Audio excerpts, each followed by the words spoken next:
Olá, boa noite. Está no ar o Redação TVE desta quinta-feira, 9 de julho.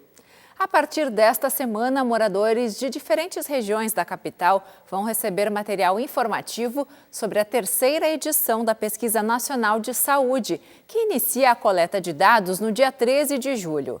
No Rio Grande do Sul, quase 5.300 domicílios vão receber a visita dos técnicos do IBGE entre os meses de julho e outubro.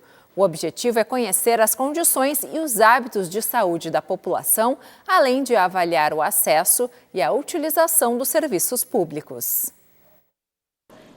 A pesquisa é por amostragem e os agentes do IBGE vão percorrer diversos bairros da cidade. A população deve responder um questionário sobre estilo de vida, alimentação, prática de atividade física e outros temas relacionados à saúde.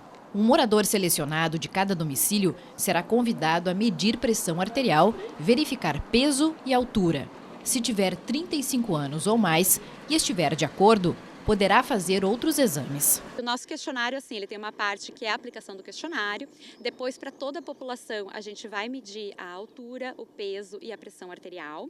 E aí vai ter um morador selecionado no domicílio. E se esse morador tiver 35 anos ou mais, ele vai ser convidado para essa coleta. E é nessa coleta a gente vai realmente fazer um check-up ali da pessoa, né? A gente vai ver hemoglobina glicada para ver, o açúcar no sangue, né? Vai ver colesterol para ver gordura no sangue, função renal, metais pesados. Então e esses resultados vão estar disponíveis para essa pessoa. Então realmente é um check-up de saúde para ela, né? As informações da população são protegidas e utilizadas somente para a produção de estatísticas. O período de coleta de dados vai até outubro. As equipes estão sempre identificadas com os crachás e coletes do IBGE. São diversos locais da cidade, em diversas, Zona Sul, Zona Norte, Central, né? E no estado como um todo são mais de 5.000 domicílios em 150 municípios. Todo agente do IBGE, ele está sempre, né, com o colete da instituição, ele tem o crachá, no crachá existe um número que é a matrícula e esse número ele pode ser consultado tanto no site do IBGE, a pessoa consulta ali na hora que o agente chega e aí ela pode ver a foto do agente, né, e confirmar que ele é da instituição, ela pode ligar também para o nosso 0800 e confirmar, né? E esses dados eles são a base, né? A base para políticas públicas na área de saúde, a base para ter campanhas de prevenção, para a gente saber onde estão os maiores problemas de saúde do nosso país. Em 90 anos de história, pela primeira vez, a Associação Rio-Grandense de Imprensa tem uma mulher como presidente. Cláudia Coutinho, editora de conteúdo, jornalista formada pela PUC e com passagem por veículos de comunicação e pela Prefeitura de Porto Alegre, tomou posse nesta quarta-feira. E é com ela que a gente conversa agora ao vivo. Olá, presidente. Primeiramente, parabéns aí pela posse e peço que você comece falando sobre esse marco. Como você vê o fato de ser a primeira mulher da história a estar à frente da ARI? Boa noite. Boa noite, muito obrigada pelo espaço, muito obrigada pelo parabéns pelos cumprimentos. Eu acho que é um marco para nós, mulheres jornalistas, estar assumindo um espaço tão importante como esse da presidência da Associação Rio-Grandense de Imprensa, uma entidade que há 90 anos defende o jornalismo profissional, defende a liberdade de imprensa, defende a liberdade de expressão e a democracia. A ARI tem sido um espaço de resistência, então é muito importante. A ARI já vem num movimento de dar mais espaço para as mulheres, seja na vice-presidência, seja no cargo da diretoria, mas realmente essa é a primeira vez que uma mulher assume a presidência. Pois é, gostaria que a senhora falasse um pouquinho mais sobre o papel da ARI hoje para a nossa imprensa. Bom, a ARI ela é uma instituição que ela congrega jornalistas, congrega empresários da comunicação e ela tem sido um espaço de discussão sobre o que é o jornalismo, sobre não o que é o jornalismo, mas sobre o que o jornalismo tem feito, especialmente nesse momento em que a gente vive momentos difíceis em função das IAs, das desinformações que cada vez mais invadem os nossos dia a dia, especialmente pelas mídias sociais. Então, a ARI tem esse papel importante, assim como também a ARI tem um papel importante perante a sociedade, porque como o jornalismo está sempre atento ao que acontece na nossa sociedade como um todo, a ARI também faz isso. Então, para lembrar, esse ano, no início do ano, a gente lançou uma campanha institucional contra a violência contra a mulher e contra o feminicídio. Agora nós estamos lançando uma campanha contra a desinformação para chamar a atenção do público sobre a importância de buscar as informações junto a fontes com credibilidade. É uma campanha que já está sendo lançada e pela primeira vez é uma campanha que está sendo lançada em conjunto com as 3 entidades de jornalismo do sul do país, a Associação Rio-Grandense, a Associação Catarinense e a Associação Paranaense. E é uma campanha que deve se intensificar com a chegada do período eleitoral. As mulheres estão em peso nas redações e nas empresas de comunicação, mas é um desafio ainda chegar a cargos de chefia? Sim, com certeza. Um estudo recente feito pelo Instituto Reuters, ele mostra que em 260 veículos de comunicação, apenas 24% dos cargos de chefia são ocupados por mulheres. No Brasil, esse dado é de 23%. No entanto, a gente tem 40% de mulheres profissionais atuando nas redações. Então, ainda existe um descompasso. E aí cabe a nós, mulheres, assumirmos esses desafios e seguir em frente e conquistar novos espaços, não só no jornalismo, mas em outros segmentos do mercado. Fala um pouquinho, então, sobre o seu mandato, quais são os seus objetivos e projetos?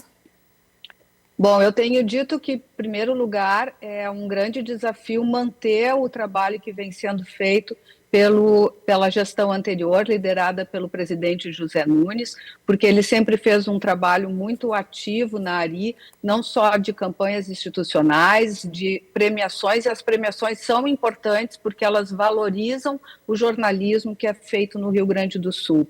E então tem esse desafio de dar continuidade ao trabalho do Nunes. Mas a gente quer também fazer uma gestão mais transparente, mais eficaz, quer aproximar, estreitar os laços com o mundo acadêmico, não só para abrir portas para os futuros colegas, para os estudantes universitários, mas para entender e conhecer o que vem sendo estudado, analisado, pesquisado sobre o jornalismo de hoje e o jornalismo do futuro. A gente entende que essa conexão com o mercado e o mundo acadêmico é muito importante para o nosso futuro, para a gente entender para que lado que o jornalismo está indo diante de tantas mudanças tecnológicas, como eu falei há pouco.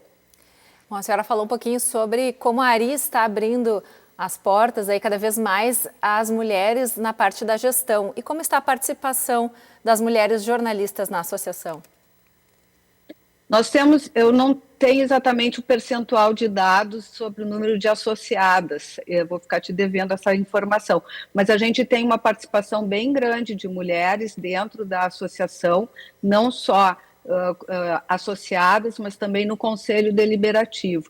E agora nessa direção, nessa diretoria executiva que assumiu ontem na ARI, comigo na liderança, nós procuramos fazer uma paridade. Nós temos 32 pessoas dentro da diretoria e são 16 homens e 16 mulheres. Então a participação é bem significativa e os eventos que a ARI realiza mostram que as mulheres estão bem presentes.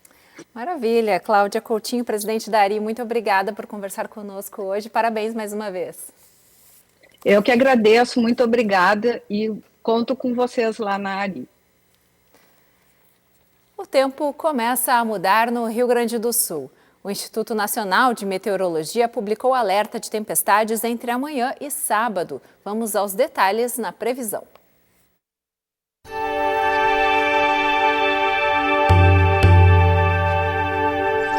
Uma frente fria pode provocar pancadas de chuva em todas as áreas. No centro e nas Missões, há risco de temporais. As temperaturas não serão tão baixas pela manhã e, devido à umidade, não sobem muito ao longo do dia. Mínima de 14 e máxima chegando aos 18 graus em Porto Alegre.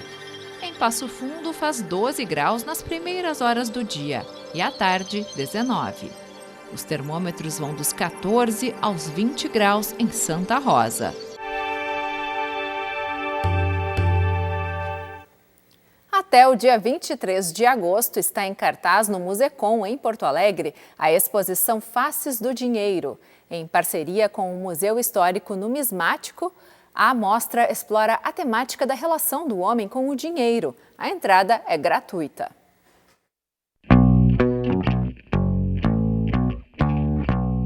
Moedas antigas, cofres, cheques, vales de papel e de metal, caixas utilizadas no transporte de barras de ouro e uma série de objetos que ajudam a demonstrar como o dinheiro evoluiu ao longo do tempo. Idealizada após as enchentes de 2024, a mostra Faces do Dinheiro nasceu com o propósito de levar todo esse conhecimento para ambientes afetados pelas cheias. Antes de chegar ao Museu Hipólito José da Costa, a exposição visitou instituições de ensino e outros espaços culturais. Ela surge justamente quando o Rio Grande do Sul estava passando por uma crise climática, enchente, tudo que era desgraceira. E a gente resolveu levar o acervo para essas comunidades atingidas. Então se preparou um kit com os elementos que a gente tinha disponível para poder sair da instituição sem comprometer esse acervo. E aí se começou a fazer a identificação de locais que tivessem sido atingidos, que a gente pudesse levar o acervo.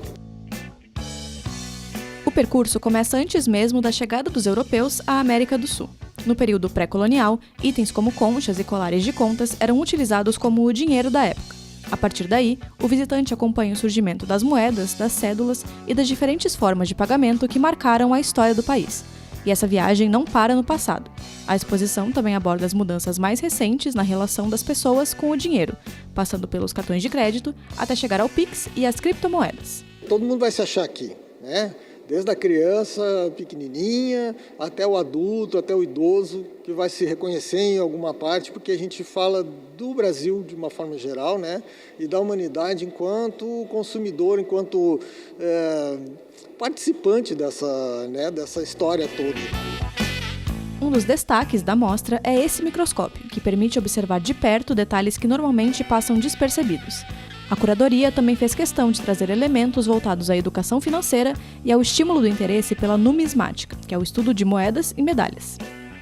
A gente criou um kit de educação para auxiliar as instituições e as pessoas que trabalham com essas instituições num kit educativo. Dentro desse kit existem vários elementos, assim como moedas, cédulas, a gente criou alguns jogos, né, lúdicos, tem uma infinidade de materiais que auxiliam essas pessoas, esses profissionais, justamente para a educação financeira, da importância da educação financeira. As muitas faces e fases do dinheiro estão espalhadas por aqui de forma organizada e sistemática, mas não só isso. Acaba se transformando numa aula de história, economia, povos, governos e diferentes momentos vividos pela sociedade. A exposição Faces do Dinheiro tem visitação aberta ao público de forma gratuita no Museu de Comunicação Hipólito José da Costa até o dia 23 de agosto.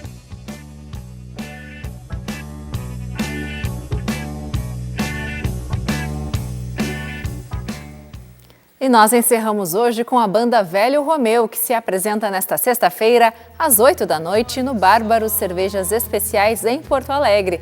Voltamos amanhã às 6 horas. Uma boa noite para você. Até lá. Sinto todos os momentos dessa imensidão. Quero ser o alento de certezas que me puxam para o chão. Olha o sol que ainda sinto,